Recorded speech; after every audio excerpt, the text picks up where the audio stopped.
Bueno, buenas tardes para todos y para todas. Gracias por el espacio y al Comité Ambiental por la invitación. Entremos un poquito en la generalidad del compostaje, pero muy sucintamente. Generalmente la gente piensa que cuando tienen los residuos y los pone allí, pues naturalmente eso se va a comenzar a degradar, ¿no es cierto? Se degrada, se transforma porque la materia orgánica pues, es biodegradable. Entonces, bajo unas condiciones llegan microorganismos y comienzan a transformar eso. Esos residuos que están allí apilados. Si esos residuos, digamos, no son, si no se les hace nada, si se dejan simplemente allí acumulados, puede que comiencen a generar malos olores, puede ser que lleguen vectores, puede ser que lleguen moscas, y eso entonces comienza a degradarse, no por vía aerobia, que es el proceso de compostaje, sino, digamos, por una vía, una ruta anaerobia, que es la que si no se controla bien también, pues puede generar unos efectos. Entonces, aquí, ¿qué es lo que queremos con este proceso? Es un proceso de descomposición de la materia orgánica por vía aerobia, y eso hay que controlarlo. Entonces, hay que controlarlo para que los microorganismos que van a degradar esa materia orgánica tengan oxígeno y puedan comerse esa materia orgánica y transformarla. No solo intervienen bacterias, sino que intervienen otros organismos, hongos, otros microorganismos y macroorganismos. Y producto de la degradación de esa materia orgánica, o sea, tenemos estructuras digamos, de carbono, y lo que se hace aquí es que el microorganismo, digamos, cada estructura larga de carbono o de materia orgánica, pues se rompen, y eso libera energía, y es por eso que cuando tenemos una pila de compostaje, la temperatura es una variable fundamental.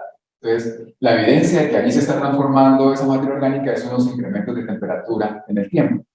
Pero a eso hay que adicionar un poquito de agua para que los microorganismos pues, puedan desarrollar sus funciones. Hay que entonces voltear eso para que haya oxígeno. El pH es una variable importante porque no podemos tener ni valores muy bajos y altos que incidan en los microorganismos que los eliminen. Entonces, aquí hay una definición de un autor muy importante, pero básicamente es lo que acabo de mencionar. ¿Cómo transformamos esa materia orgánica en un producto que al final pueda tener un potencial para ser utilizado en mejorador de suelos, en la agricultura, en horticultura, en jardines, etc. Y aquí, pues, digamos en términos generales, cualquier residuo orgánico es susceptible de transformarse, digamos orgánico biodegradable. Entonces tenemos residuos de comida procesada, comida sin procesar, estiércol bovino, gallinaza, pollinaza, porquinaza, bueno, estiércoles de diferente, estiércol humano también se ha compostado. Tenemos residuos agroindustriales, residuos agrícolas, es decir, una diversidad de residuos, pero muchas veces algunos residuos de estos no tienen como las características nutricionales adecuadas para que los microorganismos puedan degradarlos, ¿no es cierto? Así como nosotros pues, necesitamos proteína, carbohidratos, etcétera, pues los microorganismos también necesitan como un balance de nutrientes para poder hacer esa transformación. Y entonces, lo que solemos hacer muchas veces es comenzar a mezclar estos residuos de manera que se vayan complementando sus características nutricionales. Uno de los residuos más complicados para transformar precisamente son los residuos que se llaman de poda y jardín, o se llama residuos verdes. Aquí pues ustedes en el campus saben, y vamos a ver ahora, que hay zonas verdes, que hay árboles, etcétera. Pues todo eso se está cortando todo el tiempo, y esos residuos, por su estructura, pues tienen componentes o compuestos de lignina, celulosa, hemicelulosa, que son más difíciles de transformar por los microorganismos. Entonces, a eso hay que hacerle algo para que no se demore tanto esa transformación por medio del compostaje. Pues beneficios del producto son muchos. Nosotros estamos aquí frente a un dilema.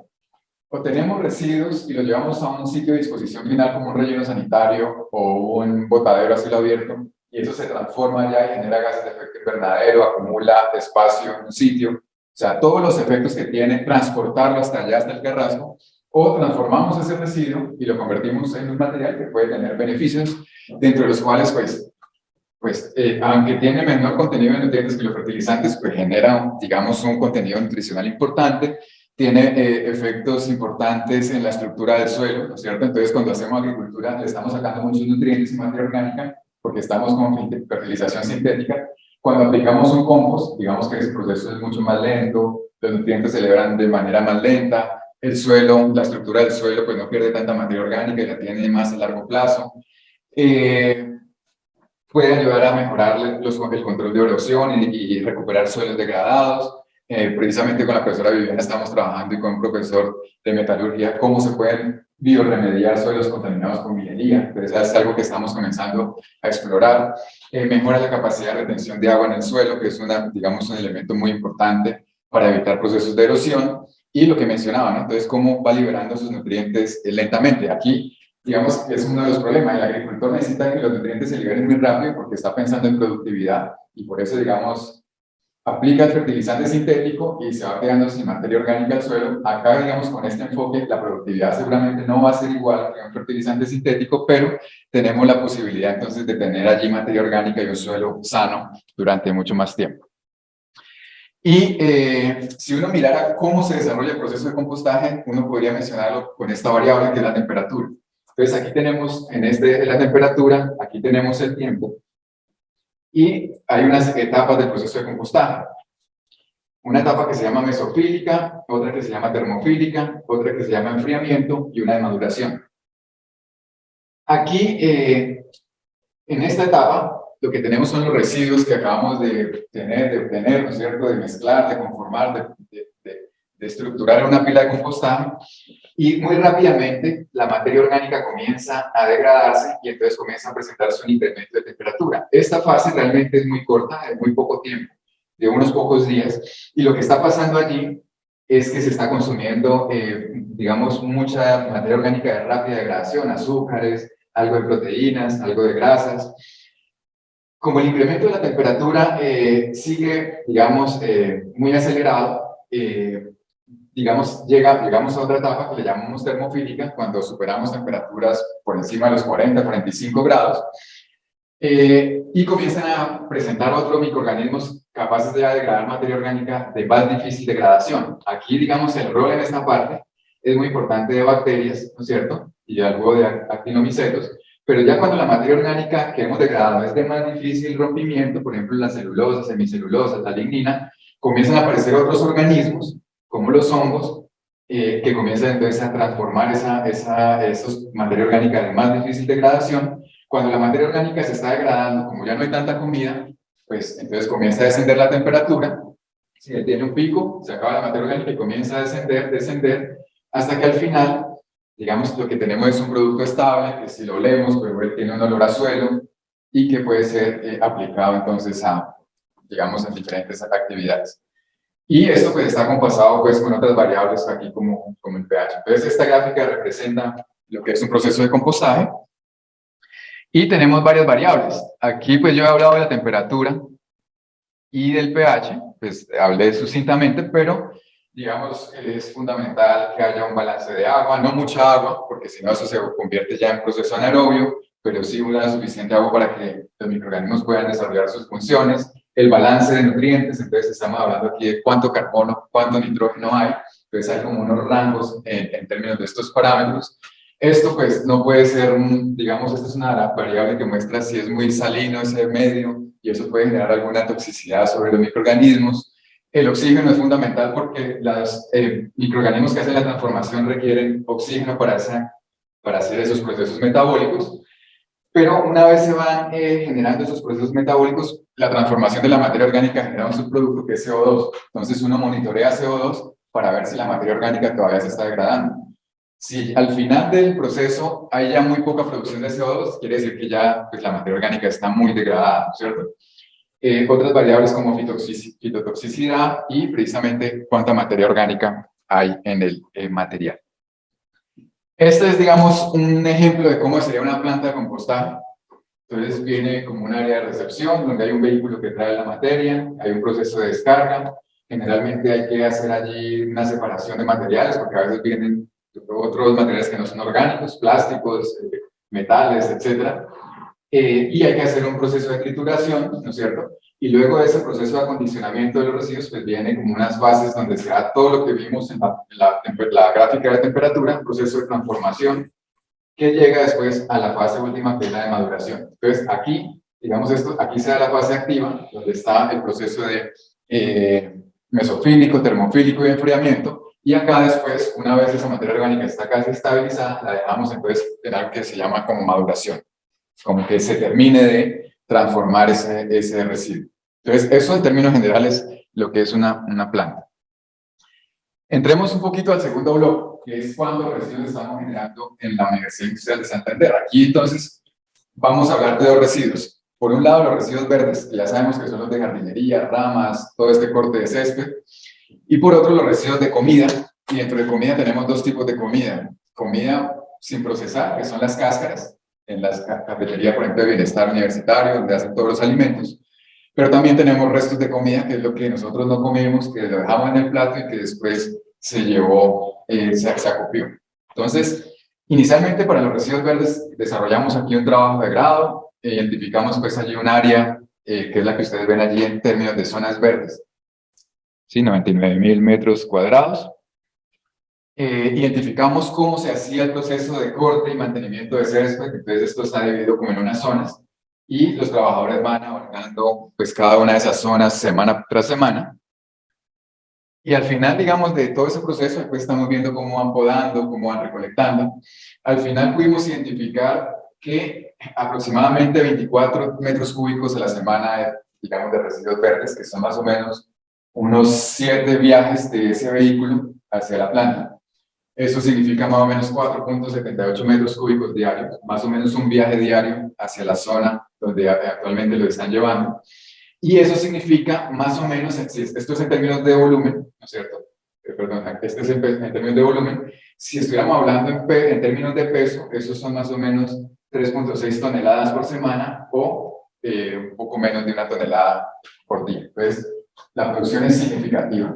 Y no sé ustedes si conocen el sitio, pero cada rato la universidad, digamos, tiene que transportar eso al Carrasco y al cabo de un tiempo pues se comienza a llevar allá, a acumular, y después uno vuelve a las semanas y está una montaña gigantesca de residuos verdes. Entonces, realmente es un problema, tenemos una producción importante y es fundamental entonces identificar opciones para que podamos manejar eso, ojalá a nivel del campus universitario. Aquí un indicador que sacamos, cuántos kilogramos por día por hectárea se están generando. Dentro de este trabajo de grado que le hicieron los estudiantes Dubán y Fabricio, hicimos un proceso de saber esos residuos verdes cómo están compuestos, de qué están compuestos, como allí se va recogiendo de todo, ¿sí? Hagan de cuenta que el jardinero cortó, podó, eso se fue acumulando, fueron barriendo, entonces también va arrastrando suelo, va arrastrando otros materiales, pues hicimos un proceso de saber qué es lo que hay en todo eso que se está recolectando, entonces hay un proceso allí que se llama composición física, e identificamos que aquí quedó un poco traslapado, pero lo principal, digamos el principal material son las hojas, hay algo de recortes de hierba, ramas grandes, eso si lo vemos representa casi el 70%. Ya digamos los otros materiales, raíces, flores y frutos, algo de material leñoso que de todas maneras también es significativo, extractos de suelo y algunos materiales ya no orgánicos, ¿no? Bueno, papel es orgánico, pero tenemos allí algo de residuos electrónicos, otros materiales mezclados, ¿sí? Esto es importante conocerlo para identificar entonces a qué sustrato nos estamos enfrentando, ¿cierto? Entonces, un sustrato con una, digamos, cantidad importante de residuos compuestos por lignina y celulosa, difíciles de transformar, algo de materia orgánica y del suelo que también está allí mezclado. También hicimos esto con los residuos de alimentos de la cafetería, ¿no es cierto? Identificamos, hicimos varios muestreos para ver qué era lo que se estaba generando allí en términos de residuos no procesados. Entonces, pues eso depende del menú que se esté desarrollando allá en el bienestar. Esto, pues son datos ya un poquito viejitos, habría que actualizarlos, pero obviamente residuos de cebolla, papa, frutas, mucho. Y bueno, como les digo, esto depende mucho del menú. Esto hay que entrar a estudiar un poco más, a precisarlo. Pero en ese momento identificamos que más o menos hay una producción de 14 kilogramos por día de residuos crudos. Es decir, que la cantidad aquí sí es relativamente baja para el número de estudiantes, para el número de alimentos que se hace. Esa fue la cantidad que también hemos ido precisando en otros proyectos posteriores, pero no con la sistematicidad en la que hicimos este.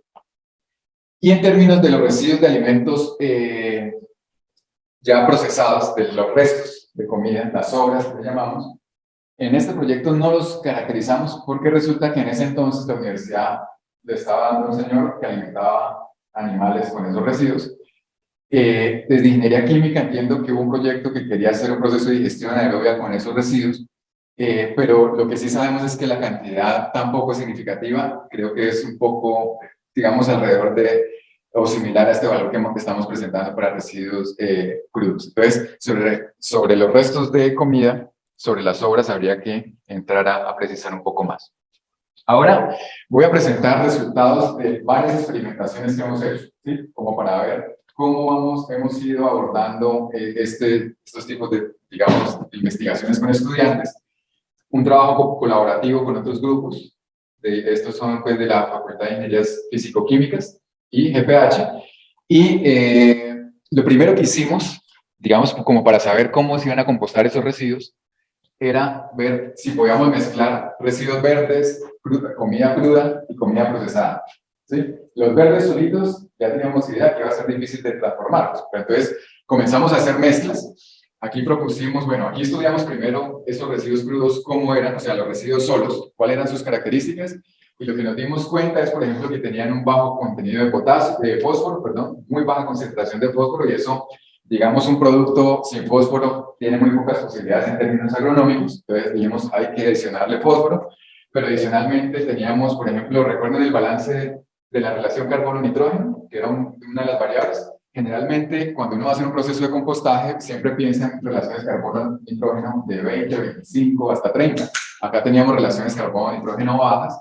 Y entonces, una conclusión de estudiar las características, bueno, perdón, aquí, por ejemplo, la humedad, teníamos que los residuos verdes eran muy secos, mientras que los de comida muy húmedos.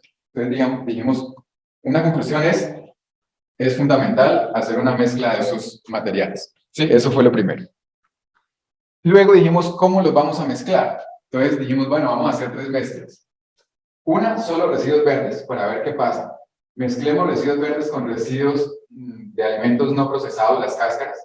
Y en otro mezclemos los verdes procesados y no procesados, a ver qué nos pasa con el proceso de compostaje.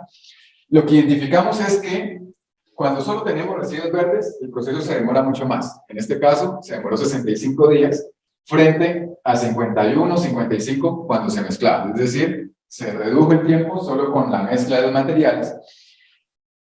La calidad del producto mejoró, pero seguíamos teniendo un problema con el fósforo. Es decir, el fósforo todavía seguía siendo deficitario en términos de ese proceso, digamos, de esa experimentación. Y teníamos que cuando mezclábamos los tres sustratos, hay un índice que nosotros llamamos índice de fertilidad, y entonces digamos que reúne varios parámetros, y lo que encontramos es que cuando mezclábamos los tres, el producto era de mejor calidad, ¿sí? Digamos, no entrar a detallar parámetro por parámetro. Este índice que está acá reúne varios parámetros, y cuando computamos, pues, cuando mezclábamos los tres residuos, teníamos un mejor índice de fertilidad en un indicador pues, que va de 1 a 5. ¿Listo? Eso fue este primer experimento. Entonces, conclusiones aquí, mezclar, pero teníamos problemas con el fósforo todavía. En un segundo experimento dijimos, bueno, vamos a probar algo que se está probando en el mundo que se llama compostaje en 2 etapas. Vamos a probar eso, a ver cómo nos va, pero adicionalmente incorporamos roca fosfórica porque es que el fósforo está muy bajo, ¿sí? Entonces ya teníamos 3 conclusiones. Mezclar, probemos el compostaje en 2 etapas, ya les explico qué es, y adicionemos roca fosfórica. El compostaje en 2 etapas, ¿qué es? Es tener, ¿se acuerdan que hay un proceso mesofílico, termofílico, de enfriamiento y maduración? El proceso de compostaje en 2 etapas significa que esa fase mesofílica y termofílica la dejamos confinadas como en unos cajones. Digamos, quienes desarrollaron esta teoría plantean que eso acelera la degradación y luego uno los libera y sigue haciendo como el compostaje tradicional en pilas. Pues eso lo probamos y lo que encontramos, aquí están, mezclamos residuos verdes, comida no procesada, comida procesada, y le adicionamos aquí algo de acerrín. Y aquí teníamos 3 pilas, compostaje en 2 etapas, que es la TA, compostaje tradicional y compostaje tradicional, pero en estos casos con 15% de roca fosfórica, que era una concentración alta. ¿Y qué encontramos? En términos de los tiempos, no hubo diferencias. O sea, ya la mezcla nos había dado un tiempo que no tuvo variación dependiendo del compostaje en 2 etapas o en una etapa. No hubo diferencias.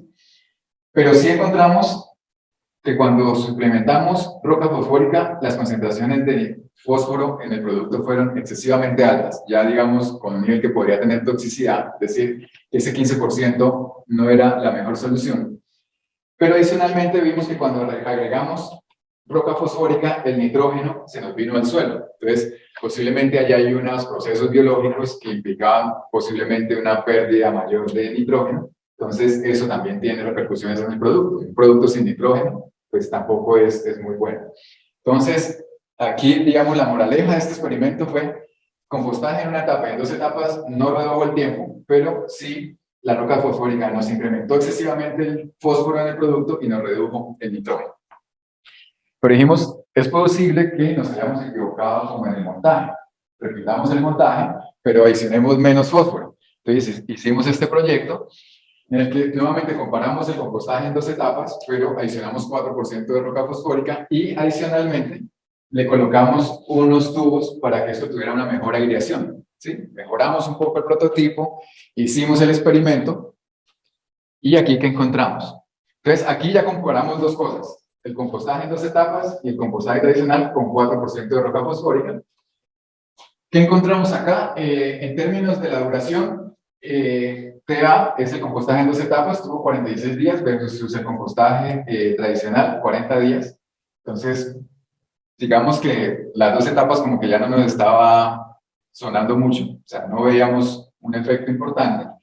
Y en términos del producto, la concentración de fósforo mejor, pues disminuyó significativamente, pero lo que encontramos es que la calidad de uno u otro realmente no tuvo variación importante, no había diferencias significativas, y eso nos hizo pensar entonces que realmente el compostaje en dos etapas, digamos, no era la panacea que estaban vendiendo, pues, al menos desde nuestra experimentación, ¿cierto? O sea, en otros estudios, en otros contextos, sí dio resultados, pero nosotros lo que experimentamos, digamos, no fue tan importante y tampoco, digamos, tuvo un efecto significativo en la calidad del producto, en la cual, pues, encontramos que no habían diferencias significativas desde el punto de vista estadístico. Entonces, ¿qué teníamos hasta ese momento? Que la mezcla funcionaba, redujo el tiempo, que la roca fosfórica estaba bien, posiblemente podíamos reducir un poco más porque allí las concentraciones todavía son altas, 4% adicionamos y al final teníamos una concentración alta, o sea que tal vez con 1 o 2% de roca fosfórica podría ser suficiente. Y la tercera conclusión es que el compostaje en dos etapas pues no había sido importante, digamos, en términos del proceso y la calidad del producto. Luego de eso, después de nuevamente seguir revisando literatura, con la profesora Viviana aquí presente, comenzamos a trabajar en desarrollar inóculos bacterianos, o sea, bacterias especializadas en transformar residuos lignocelulósicos. Entonces, esto tiene un trabajo de más o menos 3 o 4 años, creo, ¿no? Ha sido un trabajo muy duro de poder identificar qué bacterias pueden transformar esto, hasta que llegamos a este trabajo que se desarrolló a escala piloto, donde identificamos que estas dos bacterias, digamos, tenían potencial para acelerar la degradación de residuos lignocelulósicos y lo comenzamos entonces a probar. Entonces, esto lo mantuvimos. Mezcla de residuos, ya sabemos que da resultado, pero dijimos ahora adicionémosle bacterias y veamos qué sucede, ¿sí? Qué sucede con el proceso y con la calidad del producto. Y aquí lo que encontramos, que este es un artículo que acaban de publicar, es bueno, aquí está la mezcla que utilizamos, fíjense que acá roca fosfórica ya no utilizamos 4%, sino 2%, ¿sí? 2%. Y aquí teníamos 3 pilas, residuos verdes, es esta negra, la mezcla inoculada y la mezcla no inoculada. Entonces la roja es la no inoculada, la azul es la mezcla inoculada y esta es solo verde sin inoculación. Y este es el momento en el que nosotros hacíamos el proceso de inoculación. Aquí se adicionaban las bacterias. Entonces, ¿qué encontramos? Realmente, en términos, veámoslo acá, acá está. Aquí no se observa bien, voy a ver si lastimosamente, bueno, en esta se ve mejor.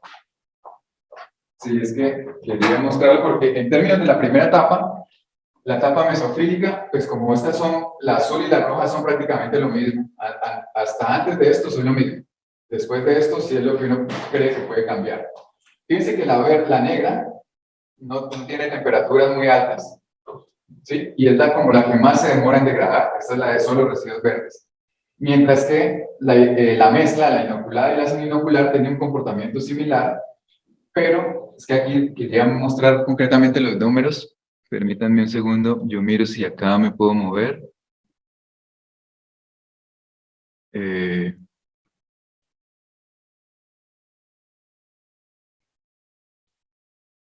yo agrando esto un poquito. Ya, acá. Entonces, ¿qué teníamos aquí?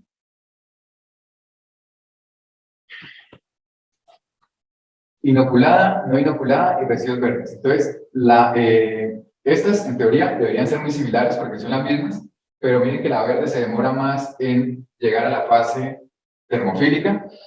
Es importante que haya un tiempo, digamos, importante en la fase termofílica, es decir, muestra que hay actividad biológica, que hay transformación, que hay degradación. Tenemos luego las temperaturas máximas que se encontraron, entonces en la inoculada 64, que muestra que hay mucha actividad biológica, pero fíjense que en la de solo residuos verdes, pues no se alcanzaron temperaturas importantes. Pero acá, al final, digamos, un indicador de, digamos, qué tan efectivo es ese proceso, es que aquí esta etapa de enfriamiento, cuando inoculamos, se redujo significativamente a 19 días, mientras que cuando no se inoculaba solo la mezcla, tuvo 25 días y cuando no se le hacía nada, 30 días. ¿Qué significa eso? Si estamos pensando en una instalación de compostaje, entre más tiempo significa más infraestructura, ¿cierto? Si el proceso se demora más, pues tendrá que ser más grande. Si nosotros logramos reducir el tiempo, pues significa menos área, pero también menos actividades operativas y eso significa menos costos, ¿sí? Entonces es por eso que es importante tratar de optimizar esto. Y aquí, con este proceso de inoculación, al menos en escala de laboratorio, tenemos resultados que son promisorios. Esto, digamos, lo seguimos trabajando y ojalá pudiéramos seguir ahondando en esto de la inoculación.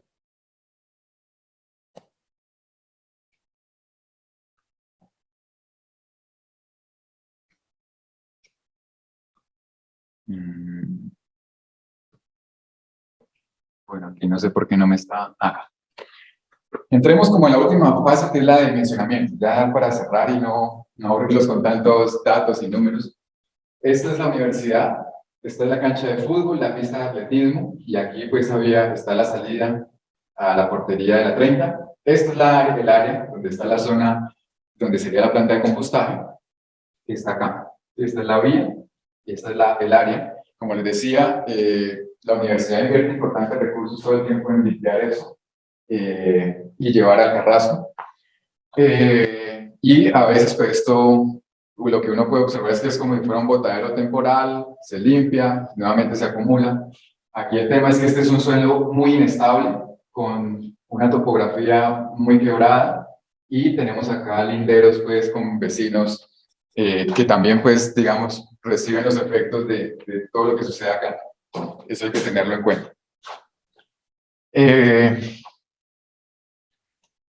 Este es un pequeño video de uno de los trabajos de grado que hicieron unos estudiantes. No significa que sean las dimensiones precisas, pero me parecía chévere traerlo acá porque los estudiantes, luego de hacer su experimento y calcular los tiempos, calculan cómo sería el área de compostaje. Entonces, miremoslo aquí, es muy cortico, solo como a nivel esquemático.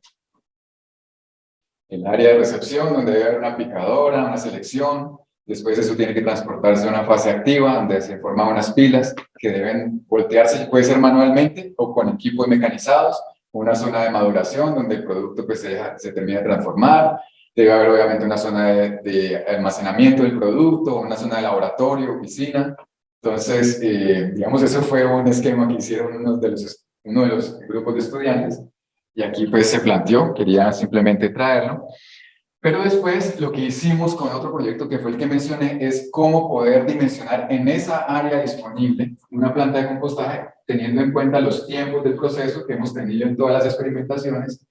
Y esto fue lo que en términos del plan lo hicieron. Ellos llegaron a predimensionamientos con costos, tratando de plantear un enfoque de operación manual o un enfoque de operación semimecanizada o semimanual o semimecanizada. Aquí están las áreas del proceso. Los costos que se planteaban en ese entonces son relativamente altos porque hay que hacer altos movimientos de suelo. Es una zona muy inestable. Hay que hacer allí, desde el punto de vista geotécnico, mucho trabajo. Pero como les digo, está pues, por precisar. Y aquí, bueno, tenemos la entrada, una zona administrativa, una zona donde descarga el vehículo, una zona de recepción, de transformación con una aplicadora, y luego entonces las pilas de compostaje, acá, de la fase activa, la fase de maduración, y esto es, digamos, todo un acondicionamiento del suelo que hay que hacer. Esto tiene como dos niveles, bueno, aquí se ve un poco, tiene como dos niveles, y bueno, unas áreas sanitarias. Ellos también tienen un video, es un poquito más largo, pues voy a mostrarlo aquí brevemente. Es como una zona administrativa, donde guardan pues, los trabajadores sus implementos. Obviamente esto hay que hacerle diseño arquitectónico, o sea, aquí ellas hicieron diseño estructural, geotécnico digamos sanitario, pero pues todo esto hay que hacerle también diseño arquitectónico para mirar, por ejemplo, cómo serían estas áreas, digamos, más amigables con el entorno.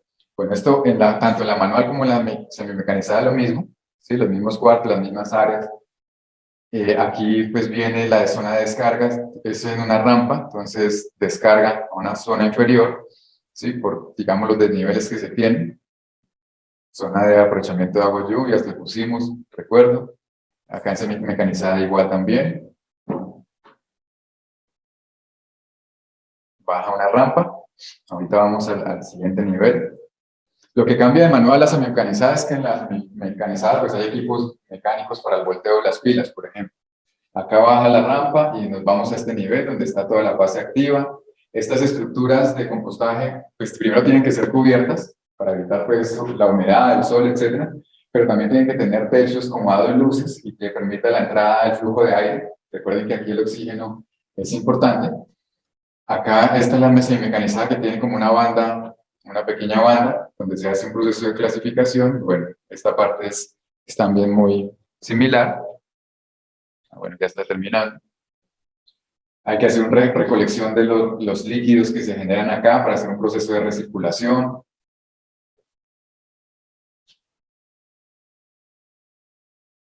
Creo que ahí termino.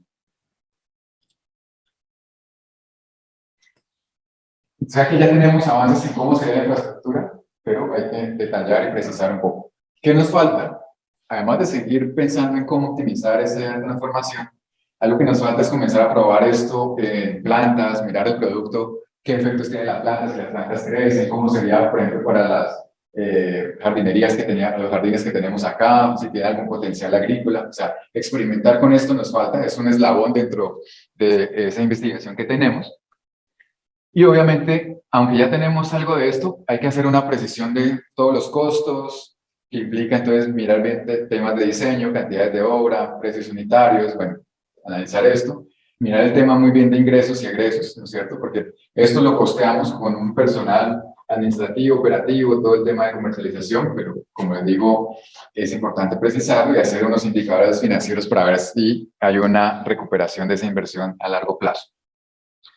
Y unas consideraciones finales aquí. Entonces, para terminar, pues desde el 2013 venimos trabajando en este campo. Lo importante también sería que se unieran otros grupos. Ya vieron ustedes pues, los beneficios que tienen unirse, que los grupos trabajen de manera cohesionada, con los resultados que hemos mostrado.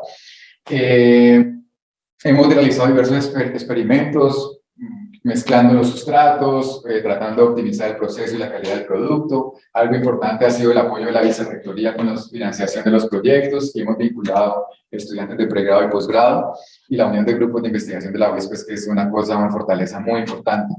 Se requieren diseños ya más de detalle, y eso a su vez pues ligado a análisis de costos y viabilidad financiera. Esto nosotros lo vemos como un potencial importantísimo para la universidad. Imagínense todos los proyectos de grado que pueden haber allá, no solo ingeniería civil, ingeniería química, biología, microbiología, o sea, ese es un centro de experimentación que podría ser muy lindo en el país, y a eso hay que apuntarle. Y también podría ser digamos, una imagen muy importante para la universidad en términos de apuntar la sostenibilidad ambiental. Entonces, eso era lo que quería compartirles, y muchas gracias por la atención.